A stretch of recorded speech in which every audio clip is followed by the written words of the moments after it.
right now, we're going to ask Sue from Minneapolis. She wants to stay on the offensive side of the ball with her question. Hi, Pete. I just wanted to tell you that I'm awesome, and I just wanted to tell you I absolutely love Mail Call. It's one of my favorite segments on the site. But my question, you're very welcome.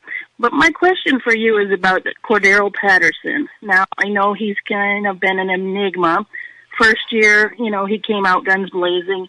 And I know part of that is because you didn't have him figured out yet, and part of it was he was just going full off his physical ability. I know the second year, maybe a little bit of sophomore slump, some injuries came up, but it still seems like, and we knew he was raw coming in, so that we also have to consider that. But I'm wondering where do you think he's at in his progress or process mentally and physically as far as catapulting to the next level?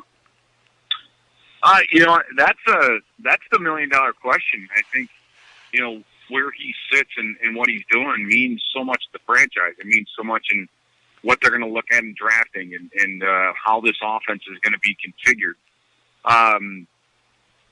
What bothers me, I think, the most with Cordero was just how the end of the season transpired, how he was on the sideline watching Charles Johnson catch touchdowns while he wasn't even out there. Now, I played with plenty of guys who, if that were the case, would be like caged animals. They would be irate. They would not be okay with the situation. They would want to do and would do anything to get on the field and be that guy catching passes from Teddy Bridgewater, not letting in a guy who was plucked off a practice squad in December go out there and catch touchdowns. Nothing against Charles Johnson. He did a great job. I'm talking about like with Cordero Patterson. It's up to Cordero to turn this thing around. Can it be done and can he do it? Absolutely. Does he have the athletic ability to do it? Absolutely. And a lot of times it's these guys with all this ability that mentally, if things have come so easy, they almost hamstring themselves in a lot of ways because the game doesn't get harder physically, it gets harder mentally.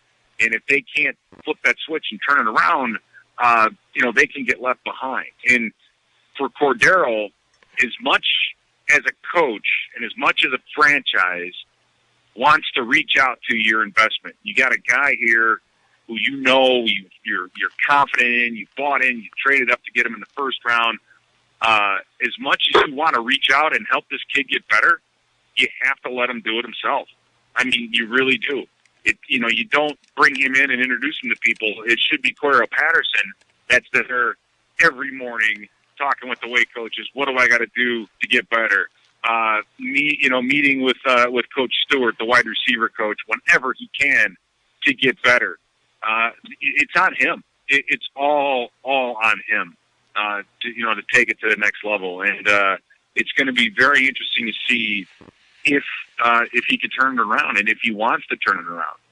Again, the coaches in the front office can only do so much. It's got to fall on his shoulders. And it does frustrate me quite a bit to see a guy with that much talent. Not that he's not taking the game seriously enough, but I don't know if he understands where he is in the grand scheme of things and the opportunity that he has. And, opportunities like this don't come by often. And just to kind of sit back and let things play out the way they did at the end of last year, it concerns me. But hopefully he's had the wake-up call. He grows up, matures a little bit, and he comes in ready to go. And if he does, then sky's the limit.